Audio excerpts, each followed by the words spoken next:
মানভঞ্জন রবীন্দ্রনাথ ঠাকুর। প্রথম পরিচ্ছেদ। রমানাথ শীলের ত্রিতল অট্টালিকায় সর্বোচ্চ তলের ঘরে গোপীনাথ শীলের স্ত্রী গিরিবালা বাস করে। শয়নকক্ষের দক্ষিণ দ্বারের সম্মুখে ফুলের টবে গুটিকতক বেলফুল এবং গোলাপ ফুলের গাছ। ছাদটি উচ্চ প্রাচীর দিয়া ঘেরা। বহির্দৃশ্য দেখিবার জন্য প্রাচীরের মাঝে মাঝে একটি করিয়া ইট ফাঁক দেওয়া আছে। শোবার ঘরে নানা বেশ এবং বিবেশ বিশিষ্ট বিলাতি নারীমূর্তির বাঁধানো এনগ্রেভিং টাঙানো রহিয়াছে। কিন্তু প্রবেশদ্বারের সম্মুখবর্তী বৃহৎ আয়নার উপরে ষোড়শী গৃহস্বামিনীর যে প্রতিবিম্বটি পড়ে, তাহা দেয়ালের কোনো ছবি অপেক্ষা সৌন্দর্যে ন্যূন নহে। গিরিবালার সৌন্দর্য আকস্মাৎ আলোক রশ্মির ন্যায়, বিস্ময়ের ন্যায়, নিদ্রাভঙ্গে চেতনার ন্যায় একেবারে চকিতে আসিয়া আঘাত করে এবং এক আঘাতে অভিভূত করিয়া দিতে পারে। তাহাকে দেখিলে মনে হয়, ইহাকে দেখিবার জন্য প্রস্তুত ছিলাম না। চারিদিকে এবং চিরকাল যেরূপ দেখিয়া আসিতেছি, এ একেবারে হঠাৎ তাহা হইতে অনেক স্বতন্ত্র। গিরিবালাও আপন লাবণ্যোচ্ছ্বাসে আপনি আদ্যপান্ত তরঙ্গিত হইয়া উঠিয়াছে। মদের ফেনা যেমন পাত্র ছাপিয়া পড়িয়া যায়, নবযৌবন এবং নবীন সৌন্দর্য তাহার সর্বাঙ্গে তেমনি ছাপিয়া পড়িয়া যাইতেছে। তাহার বসনে ভূষণে গমনে, তাহার বাহুর বিক্ষেপে, তাহার গ্রীবার ভঙ্গিতে, তাহার চঞ্চল চরণের উদ্দাম ছন্দে, নূপুর নিক্কণে, কঙ্কণের কিঙ্কিণীতে, তরল হাস্যে, ক্ষিপ্র ভাষায়, উজ্জ্বল কটাক্ষে একেবারে উচ্ছৃঙ্খলভাবে উদ্বেলিত হইয়া উঠিতেছে। আপন সর্বাঙ্গের এই উচ্ছ্বলিত মদির রসে গিরিবালার একটা নেশা লাগিয়াছে। প্রায় দেখা যাইত, একখানি কোমল রঙিন বস্ত্রে আপনার পরিপূর্ণ দেহখানি জড়াইয়া ছাদের উপরে অকারণে চঞ্চল হইয়া বেড়াইতেছে, যেন মনের ভিতরকার কোনো এক অশ্রুত অব্যক্ত সঙ্গীতের তালে তালে তাহার অঙ্গ প্রত্যঙ্গ নৃত্য করিতে চাহিতেছে। আপনার অঙ্গকে নানা ভঙ্গিতে উৎক্ষিপ্ত বিক্ষিপ্ত প্রক্ষিপ্ত করিয়া তাহার যেন বিশেষ কি এক আনন্দ আছে। সে যেন আপনার সৌন্দর্যের নানা দিকে নানা ঢেউ তুলিয়া সর্বাঙ্গের উত্তপ্ত রক্তস্রোতে অপূর্ব পুলক সহকারে বিচিত্র আঘাত প্রতিঘাত অনুভব করিতে থাকে। সে হঠাৎ গাছ হইতে পাতা ছিঁড়িয়া দক্ষিণ বাহু আকাশে তুলিয়া সেটা বাতাসে উড়াইয়া দেয়। অমনি তাহার বালা বাজিয়া উঠে, তাহার অঞ্চল বিস্ত্রস্ত হইয়া পড়ে। তাহার সুললিত বাহুর ভঙ্গিটি পিঞ্জরমুক্ত অদৃশ্য পাখির মতো অনন্ত আকাশের মেঘরাজ্যের অভিমুখে উড়িয়া চলিয়া যায়। হঠাৎ সে টব হইতে একটা মাটির ঢেলা তুলিয়া অকারণে ছুঁড়িয়া ফেলিয়া দেয়।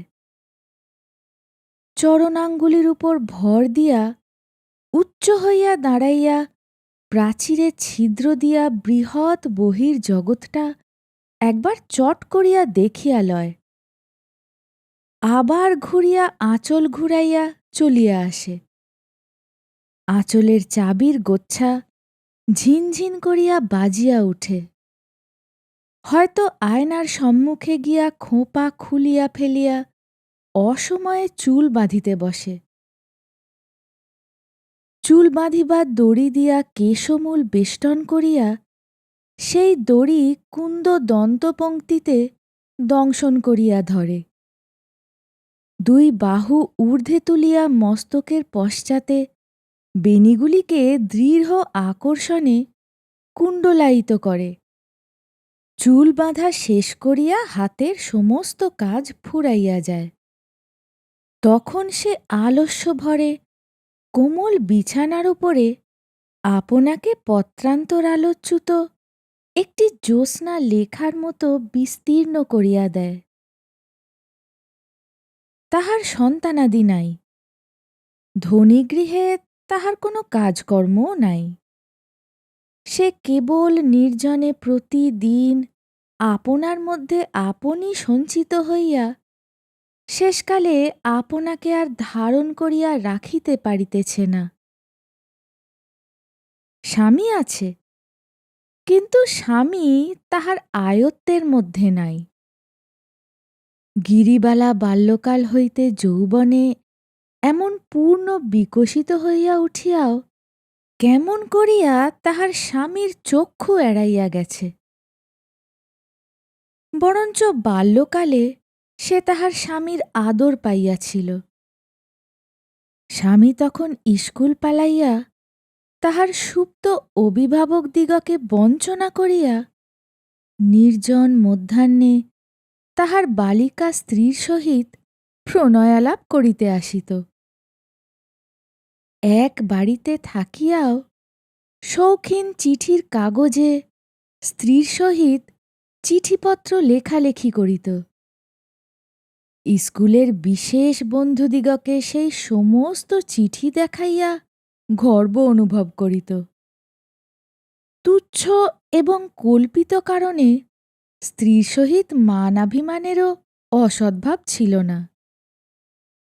এমন সময়ে বাপের মৃত্যুতে গোপীনাথ স্বয়ং বাড়ির কর্তা হইয়া উঠিল। কাঁচা কাঠের তক্তায় শীঘ্র পোকা ধরে। কাঁচা বয়সে গোপীনাথ যখন স্বাধীন হইয়া উঠিল, তখন অনেকগুলি জীবজন্তু তাহার স্কন্ধে বাসা করিল।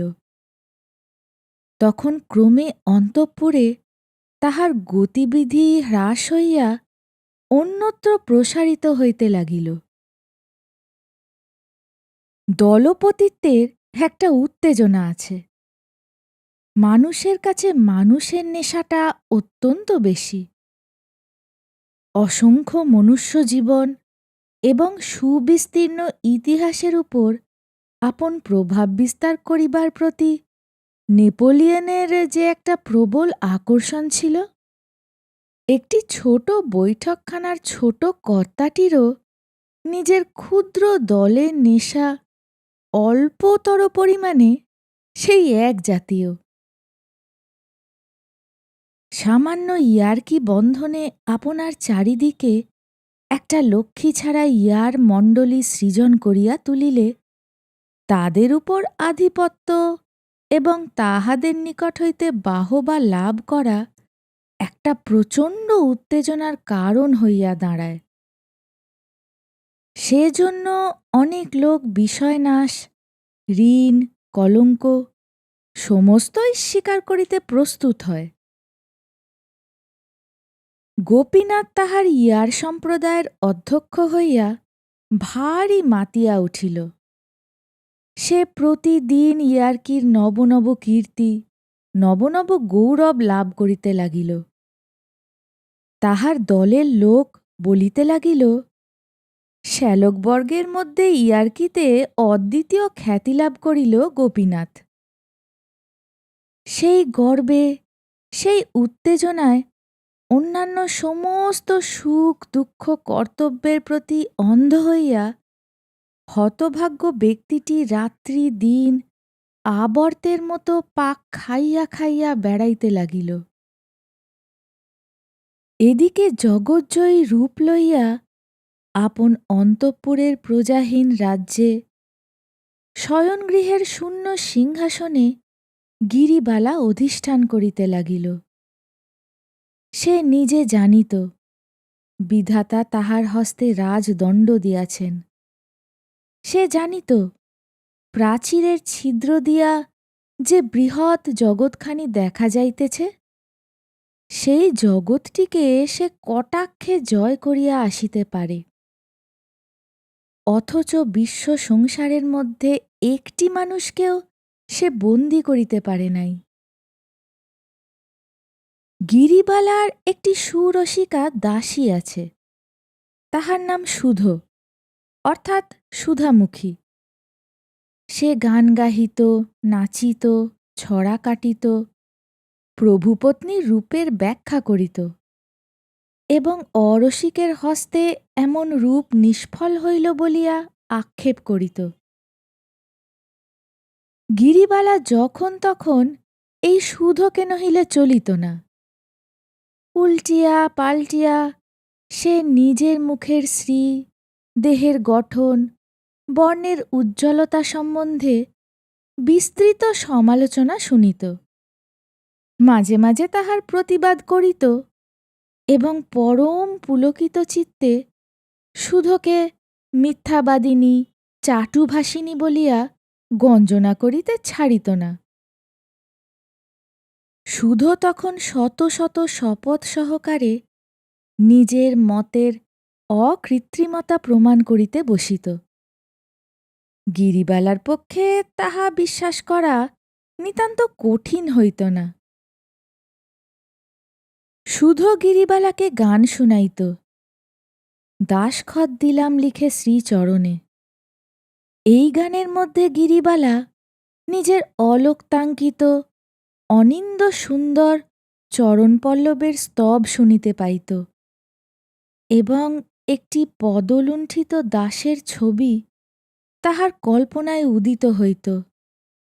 কিন্তু হায়, দুটি শ্রীচরণ মলের শব্দে শূন্য ছাতের উপরে আপন জয়গান ঝঙ্কৃত করিয়া বেড়ায়। তবু কোনো স্বেচ্ছাবিকৃত ভক্ত আসিয়া দাসখত লিখিয়া দিয়া যায় না। গোপীনাথ যাহাকে দাসখত লিখিয়া দিয়াছে তাহার নাম লবঙ্গ। সে থিয়েটারে অভিনয় করে। সে স্টেজের উপর চমৎকার মূর্ছা যাইতে পারে। সে যখন সানুনাসিক কৃত্রিম কাঁদুনির স্বরে হাঁপাইয়া হাঁপাইয়া, টানিয়া টানিয়া, আধো আধো উচ্চারণে প্রাণনাথ, প্রাণেশ্বর করিয়া ডাক ছাড়িতে থাকে, তখন পাতলা ধুতির উপর ওয়েস্টকোট পরা ফুল মোজামণ্ডিত দর্শকমণ্ডলী এক্সেলেন্ট, এক্সেলেন্ট করিয়া উচ্ছ্বসিত হইয়া উঠে। এই অভিনেত্রী লবঙ্গের অত্যাশ্চর্য ক্ষমতার বর্ণনা গিরিবালা ইতিপূর্বে অনেকবার তাহার স্বামীর মুখেই শুনিয়াছে। তখনও তাহার স্বামী সম্পূর্ণরূপে পলাতক হয় নাই। তখন সে তাহার স্বামীর মোহাবস্থা না জানিয়াও মনে মনে অসূয়া অনুভব করিত। আর কোনো নারীর এমন কোনো মনোরঞ্জিনী বিদ্যা আছে যাহা তাহার নাই, ইহা সে সহ্য করিতে পারিত না। শাসুও কৌতূহলে সে অনেকবার থিয়েটার দেখিতে যাইবার ইচ্ছা প্রকাশ করিত, কিন্তু কিছুতেই স্বামীর মত করিতে পারিত না। অবশেষে সে একদিন টাকা দিয়া সুধকে থিয়েটার দেখিতে পাঠাইয়া দিল। সুধ আসিয়া নাসা ভ্রূকুঞ্চিত করিয়া রাম নাম উচ্চারণপূর্বক অভিনেত্রীদিগের ললাটদেশে সম্মার্জনীর ব্যবস্থা করিল এবং তাহাদের কদর্য মূর্তি ও কৃত্রিম ভঙ্গিতে যে সমস্ত পুরুষের অভিরুচি জন্মে, তাহাদের সম্বন্ধেও সেই একই রূপ বিধান স্থির করিল। শুনিয়া গিরিবালা বিশেষ আশ্বস্ত হইল। কিন্তু যখন তাহার স্বামী বন্ধন ছিন্ন করিয়া গেল, তখন তাহার মনে সংশয় উপস্থিত হইল। সুধোর কথায় অবিশ্বাস প্রকাশ করিলে সুধো গিরির গা ছুঁইয়া বারম্বার কহিল, বস্ত্রখণ্ডাবৃত দগ্ধ কাষ্ঠের মতো তাহার নীরস এবং কুৎসিত চেহারা। গিরি তাহার আকর্ষণী শক্তির কোনো কারণ নির্ণয় করিতে পারিল না এবং নিজের অভিমানে সাংঘাতিক আঘাতপ্রাপ্ত হইয়া জ্বলিতে লাগিল। অবশেষে একদিন সন্ধ্যাবেলায় সুধোকে লইয়া গোপনে থিয়েটার দেখিতে গেল। নিষিদ্ধ কাজের উত্তেজনা বেশি। তাহার হৃৎপিণ্ডের মধ্যে যে এক মৃদু কম্পন উপস্থিত হইয়াছিল, সেই কম্পনাবেগে এই আলোকময়, লোকময়, বাদ্যসঙ্গীত মুখরিত, দৃশ্যপট শোভিত রঙ্গভূমি তাহার চক্ষে দ্বিগুণ অপরূপতা ধারণ করিল। তাহার সেই প্রাচীর বেষ্টিত নির্জন নিরানন্দ অন্তঃপুর হইতে এ কোন এক সুসজ্জিত সুন্দর উৎসবালোকের প্রান্তে আসিয়া উপস্থিত হইল।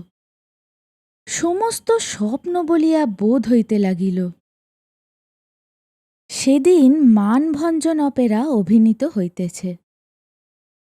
কখন ঘণ্টা বাজিল, বাদ্য থামিয়া গেল, চঞ্চল দর্শকগণ মুহূর্তে স্থির হইয়া বসিল। রঙ্গমঞ্চের সম্মুখবর্তী আলোকমালা উজ্জ্বলতর হইয়া উঠিল। পট উঠিয়া গেল। একদল সুসজ্জিত নটী ব্রজাঙ্গনা সাজিয়া সঙ্গীত সহযোগে নৃত্য করিতে লাগিল। দর্শকগণের করতালি ও প্রশংসাবাদে নাট্যশালা থাকিয়া থাকিয়া ধ্বনিত কম্পিত হইয়া উঠিল। তখন গিরিবালার তরুণ দেহের রক্তলহরী উন্মাদনায় আলোড়িত হইতে লাগিল। সেই সঙ্গীতের তানে, আলোক ও আভরণের ছটায় এবং সম্মিলিত প্রশংসাধ্বনিতে সে ক্ষণকালের জন্য সমাজ সংস্কার সমস্তই বিস্মৃত হইয়া গেল। মনে করিল এমন এক জায়গায় আসিয়াছে যেখানে বন্ধনমুক্ত সৌন্দর্যপূর্ণ স্বাধীনতার কোনো বাধা মাত্র নাই। সুধো মাঝে মাঝে আসিয়া ভীত স্বরে কানে কানে বলে, বউঠাকরুন, এই বেলা বাড়ি ফিরিয়া চলো। দাদাবাবু জানিতে পারিলে রক্ষা থাকিবে না। গিরিবালা সে কথায় কর্ণপাত করে না। তাহার মনে এখন আর কিছুমাত্র ভয় নাই। অভিনয় অনেক দূর অগ্রসর হইল। রাধার দুর্জয় মান হইয়াছে। সে মানসাগরে কৃষ্ণ আর কিছুতেই থই পাইতেছে না। কত অনুনয় বিনয়, সাধা সাধি, কাঁদা কাঁদি, কিছুতেই কিছু হয় না। তখন গর্ব ভরে গিরিবালার বক্ষ ফুলিতে লাগিল। কৃষ্ণের এই লাঞ্ছনায় সে যেন মনে মনে রাধা হইয়া নিজের অসীম প্রতাপ নিজে অনুভব করিতে লাগিল। কেহ তাহাকে কখনো এমন করিয়া সাধে নাই। সে অবহেলিত, অবমানিত পরিত্যক্ত স্ত্রী। কিন্তু তবু সে এক অপূর্ব মোহে স্থির করিল যে এমন করিয়া নিষ্ঠুরভাবে কাঁদাইবার ক্ষমতা তাহারও আছে। সৌন্দর্যের যে কেমন দুর্দণ্ড প্রতাপ তাহা সে কানে শুনিয়াছে, অনুমান করিয়াছে মাত্র। আজ দীপের আলোকে, গানের সুরে, সুদৃশ্য রঙ্গমঞ্চের উপরে তাহা সুস্পষ্টরূপে প্রত্যক্ষ করিল। নেশায় তাহার সমস্ত মস্তিষ্ক ভরিয়া উঠিল। অবশেষে যবনিকা পতন হইল। গ্যাসের আলো ম্লান হইয়া আসিল। দর্শকগণ প্রস্থানের উপক্রম করিল।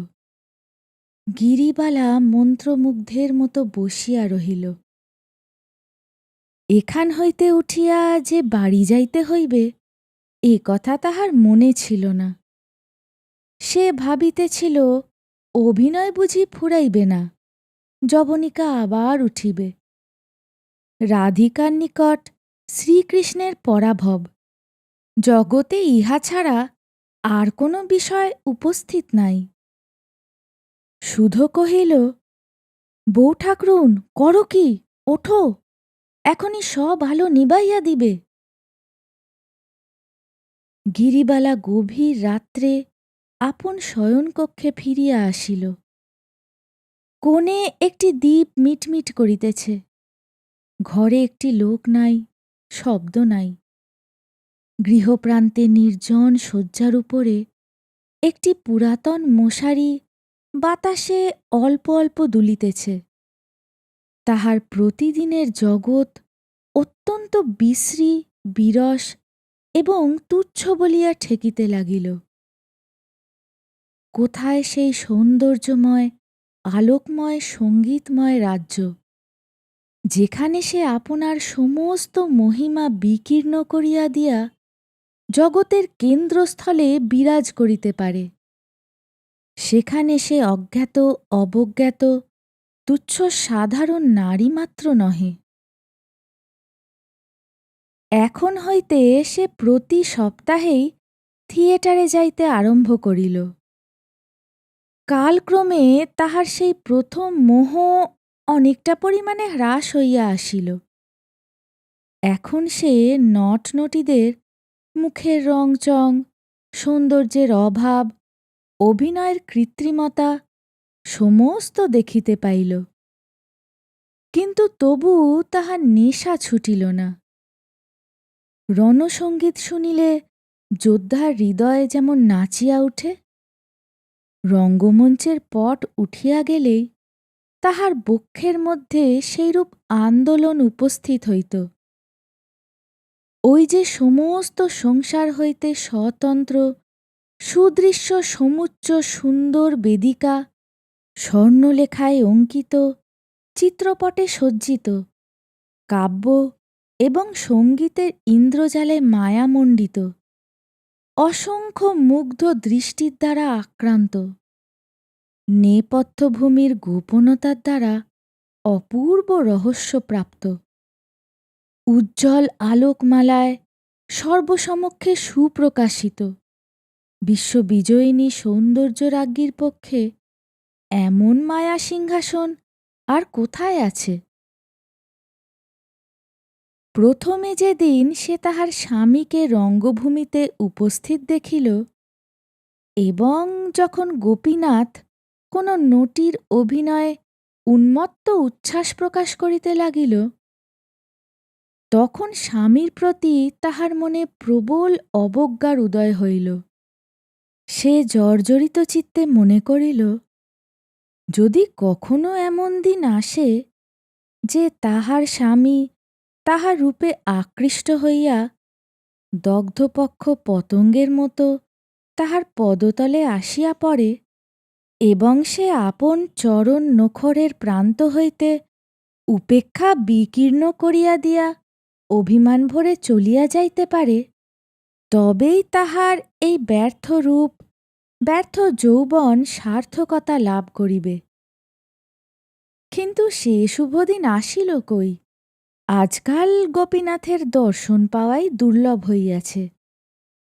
সে আপন প্রমত্ততার ঝড়ের মুখে ধূলি ধ্বজের মতো একটা দল পাকাইয়া ঘুরিতে ঘুরিতে কোথায় চলিয়া গিয়াছে তাহার আর ঠিকানা নাই। একদিন চৈত্র মাসের বাসন্তী পূর্ণিমায় গিরিবালা বাসন্তী রঙের কাপড় পরিয়া দক্ষিণ বাতাসে অঞ্চল উড়াইয়া ছাদের উপর বসিয়াছিল। যদিও ঘরে স্বামী আসে না, তবু গিরি উলটিয়া পাল্টিয়া প্রতিদিন বদল করিয়া নূতন নূতন গহনায় আপনাকে সুসজ্জিত করিয়া তুলিত। হীরা মুকুতার আভরণ তাহার অঙ্গে প্রত্যঙ্গে একটি উন্মাদনা সঞ্চার করিত। ঝলমল করিয়া রুনুঝুনু বাজিয়া তাহার চারিদিকে একটি হিল্লোল তুলিতে থাকিত। আজ সে হাতে বাজুবন্ধ এবং গলায় একটি চুনি ও মুক্তার কণ্ঠি পরিয়াছে এবং বাম হস্তের কনিষ্ঠ অঙ্গুলিতে একটি নীলার আংটি দিয়াছে। শুধু পায়ের কাছে বসিয়া মাঝে মাঝে তাহার নিটোল কোমল রক্তোৎপল পদপল্লবে হাত বুলাইতেছিল এবং অকৃত্রিম উচ্ছ্বাসের সহিত বলিতেছিল, আহা বৌঠাকরুন, আমি যদি পুরুষ মানুষ হইতাম, তাহা হইলে এই পা দুখানি বুকে লইয়া মরিতাম। গিরিবালা সগর্বে হাসিয়া উত্তর দিতেছিল, বোধ করি বুকে না লইয়াই মরিতে হইত। তখন কি আর এমন করিয়া পা ছড়াইয়া দিতাম? আর বকিস নে, তুই সেই গানটা গা। শুধু সেই জ্যোৎস্নাপ্লাবিত নির্জন ছাদের উপর গাহিতে লাগিল, দাসখত দিলেম লিখে শ্রীচরণে, সকলে সাক্ষী থাকুক বৃন্দাবনে। তখন রাত্রি 10টা।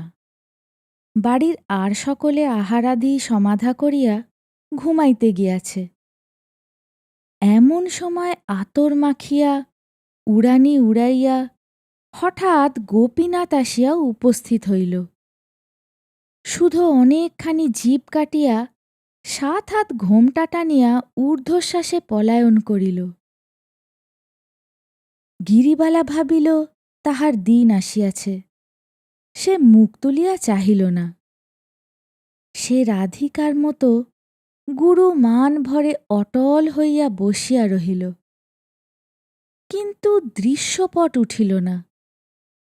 শিখিপুচ্ছ চূড়া পায়ের কাছে লুটাইল না। কেহ রাগিণীতে গাহিয়া উঠিল না, কেন পূর্ণিমা আধার কর লুকায়ে বদন শশী। সঙ্গীতহীন নীরস কণ্ঠে গোপীনাথ বলিল, একবার চাবিটা দাও দেখি। এমন জ্যোৎস্নায়, এমন বসন্তে, এতদিনের বিচ্ছেদের পরে এই কি প্রথম সম্ভাষণ? কাব্যে, নাটকে, উপন্যাসে যাহা লেখে তাহা আগাগোড়াই মিথ্যা কথা। অভিনয় মঞ্চেই প্রণয়ী গান গাহিয়া পায়ে আসিয়া লুটাইয়া পড়ে, এবং তাহাই দেখিয়া যে দর্শকের চিত্ত বিগলিত হইয়া যায়, সেই লোকটি বসন্ত নিশীথে গৃহছাদে আসিয়া আপন অনুপমা যুবতী স্ত্রীকে বলে, ওগো, একবার চাবিটা দাও দেখি। তাহাতে না আছে রাগিণী, না আছে প্রীতি, তাহাতে কোনো মোহ নাই, মাধুর্য নাই, তাহা অত্যন্ত অকিঞ্চিৎকর। এমন সময়ে দক্ষিণে বাতাস জগতের সমস্ত অপমানিত কবিত্বের মর্মান্তিক দীর্ঘ নিঃশ্বাসের মতো হু হু করিয়া বহিয়া গেল। টব ভরা ফুটন্ত বেলফুলের গন্ধ ছাদময় ছড়াইয়া দিয়া গেল। গিরিবালার চূর্ণ অলোক চোখে মুখে আসিয়া পড়িল, এবং তাহার বাসন্তী রঙের সুগন্ধি আঁচল অধীরভাবে যেখানে সেখানে উড়িতে লাগিল। গিরিবালা সমস্ত মান বিসর্জন দিয়া উঠিয়া পড়িল।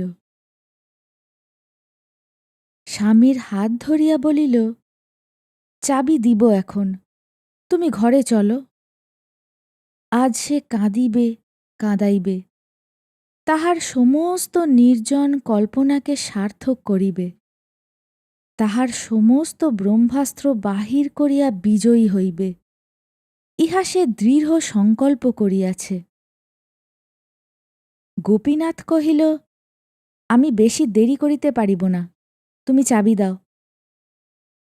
গিরিবালা কহিল, আমি চাবি দিব, এবং চাবির মধ্যে যাহা কিছু আছে সমস্ত দিব, কিন্তু আজ রাত্রে তুমি কোথাও যাইতে পারিবে না। গোপীনাথ বলিল, সে হইবে না, আমার বিশেষ দরকার আছে। গিরিবালা বলিল, তবে আমি চাবি দিব না। গোপী বলিল, দিবে না বই কি, কেমন না দাও দেখিব। বলিয়া সে গিরিবালার আঁচল দেখিল, চাবি নাই। ঘরের মধ্যে ঢুকিয়া তাহার আয়নার বাক্সর দেরাজ খুলিয়া দেখিল, তাহার মধ্যে চাবি নাই।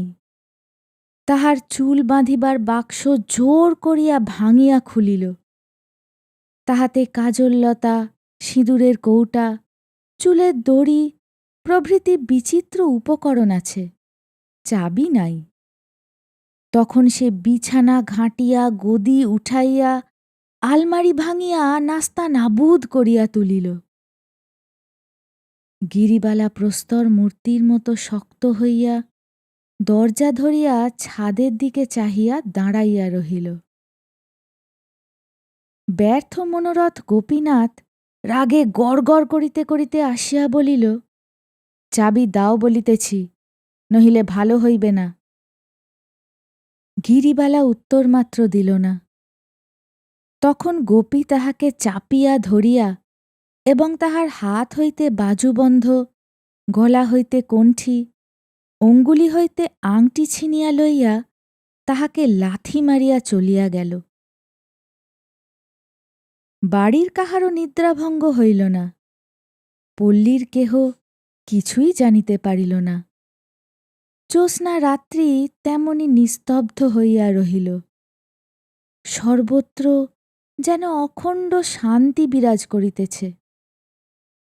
কিন্তু অন্তরের চিৎকার ধ্বনি যদি বাহিরে শোনা যাইত, তবে সেই চৈত্র মাসের সুখসুপ্ত জ্যোৎস্না নিশীথিনী আকস্মাৎ তীব্রতম আর্তস্বরে দীর্ণ বিদীর্ণ হইয়া যাইত। এমন সম্পূর্ণ নিঃশব্দে এমন হৃদয় বিদারণ ব্যাপার ঘটিয়া থাকে। অথচ সে রাত্রিও কাটিয়া গেল। এমন পরাভব, এত অপমান গিরিবালা সুধোর কাছেও বলিতে পারিল না।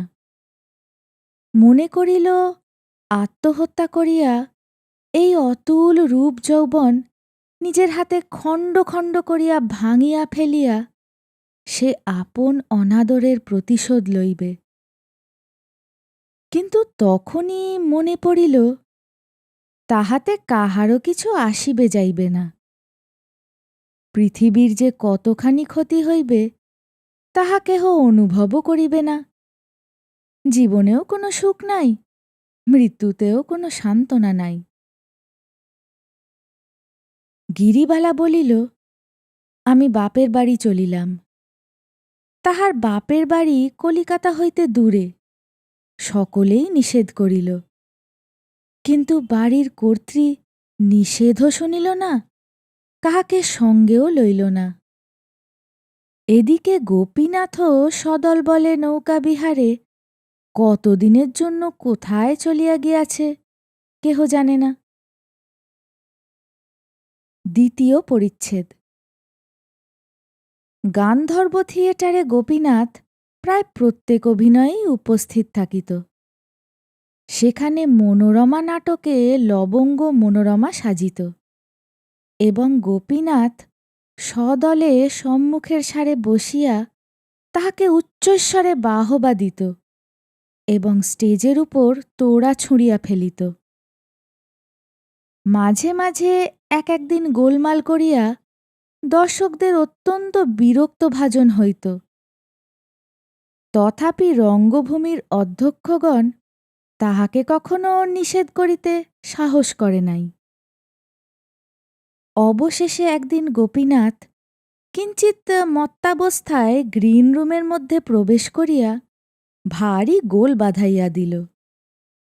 কি এক সামান্য কাল্পনিক কারণে সে আপনাকে অপমানিত জ্ঞান করিয়া কোনো নটিকে গুরুতর প্রহার করিল। তাহার চিৎকারে এবং গোপীনাথের গালিবর্ষণে সমস্ত নাট্যশালা চকিত হইয়া উঠিল। সেদিন অধ্যক্ষগণ আর সহ্য করিতে না পারিয়া গোপীনাথকে পুলিশের সাহায্যে বাহির করিয়া দেয়। গোপীনাথ এই অপমানের প্রতিশোধ লইতে কৃতনিশ্চয় হইল। থিয়েটারওয়ালারা পূজার ১ মাস পূর্ব হইতে নূতন নাটক মনোরমার অভিনয় খুব আড়ম্বর সহকারে ঘোষণা করিয়াছে। বিজ্ঞাপনের দ্বারা কলিকাতা শহরটাকে কাগজে মুড়িয়া ফেলিয়াছে। রাজধানীকে যেন সেই বিখ্যাত গ্রন্থকারের নামাঙ্কিত নামাবলী পড়াইয়া দিয়াছে।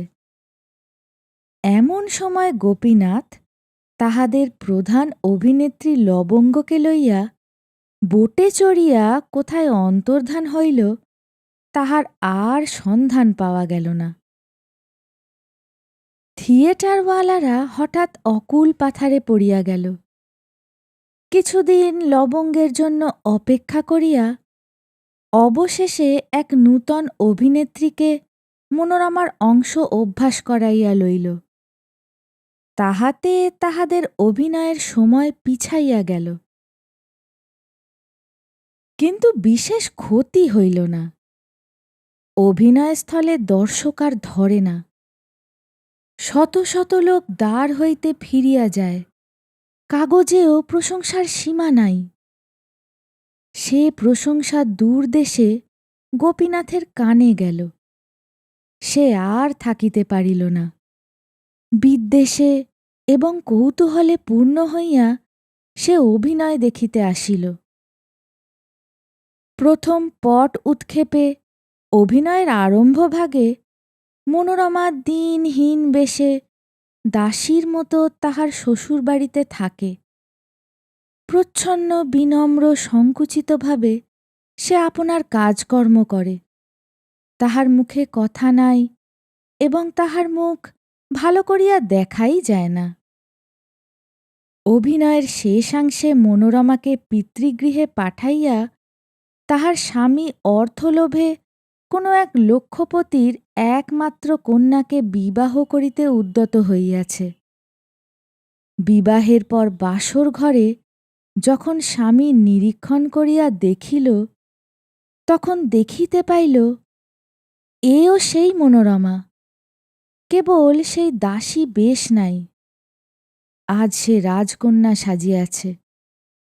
তাহার নিরুপম সৌন্দর্য আভরণে ঐশ্বর্যে মণ্ডিত হইয়া 10 দিকে বিকীর্ণ হইয়া পড়িতেছে। শিশুকালে মনোরমা তাহার ধনী পিতৃগৃহ হইতে অপহৃত হইয়া দরিদ্রের গৃহে পালিত হইয়াছে। বহু কাল পরে সম্প্রতি তাহার পিতা সেই সন্ধান পাইয়া কন্যাকে ঘরে আনাইয়া তাহার স্বামীর সহিত পুনরায় নূতন সমারোহে বিবাহ দিয়াছে। তাহার পরে বাসর ঘরে মানভঞ্জনের পালা আরম্ভ হইল। কিন্তু ইতিমধ্যে দর্শকমণ্ডলীর মধ্যে ভারী এক গোলমাল বাঁধিয়া উঠিল। মনোরমা যতক্ষণ মলিন দাসী বেশে ঘোমটা টানিয়াছিল, ততক্ষণ গোপীনাথ নিস্তব্ধ হইয়া দেখিতেছিল। কিন্তু যখন সে আভরণে ঝলমল করিয়া রক্তাম্বর পরিয়া মাথার ঘোমটা ঘুচাইয়া রূপের তরঙ্গ তুলিয়া বাসর ঘরে দাঁড়াইল এবং এক অনির্বচনীয় গর্বে গৌরবে গ্রীবা বঙ্কিম করিয়া সমস্ত দর্শকমণ্ডলীর প্রতি এবং বিশেষ করিয়া সম্মুখবর্তী গোপীনাথের প্রতি চকিত বিদ্যুতের ন্যায় অবজ্ঞা বজ্রপূর্ণ তীক্ষ্ণ কটাক্ষ নিক্ষেপ করিল, যখন সমস্ত দর্শকমণ্ডলীর চিত্ত উদ্বেলিত হইয়া প্রশংসার করতালিতে নাট্যস্থলী সুদীর্ঘকাল কম্পান্বিত করিয়া তুলিতে লাগিল, তখন গোপীনাথ সহসা উঠিয়া দাঁড়াইয়া গিরিবালা গিরিবালা করিয়া চিৎকার করিয়া উঠিল। ছুটিয়া স্টেজের উপর লাফ দিয়া উঠিবার চেষ্টা করিল। বাদকগণ তাহাকে ধরিয়া ফেলিল। এই আকস্মাৎ রসভঙ্গে মর্মান্তিক ক্রুদ্ধ হইয়া দর্শকগণ ইংরাজিতে বাংলায় দূর করে দাও, বের করে দাও বলিয়া চিৎকার করিতে লাগিল। গোপীনাথ পাগলের মতো ভগ্ন কণ্ঠে চিৎকার করিতে লাগিল, আমি ওকে খুন করব, ওকে খুন করব। পুলিশ আসিয়া গোপীনাথকে ধরিয়া টানিয়া বাহির করিয়া লইয়া গেল। সমস্ত কলিকাতা শহরের দর্শক দুই চক্ষু ভরিয়া গিরিবালার অভিনয় দেখিতে লাগিল। কেবল গোপীনাথ সেখানে স্থান পাইল না।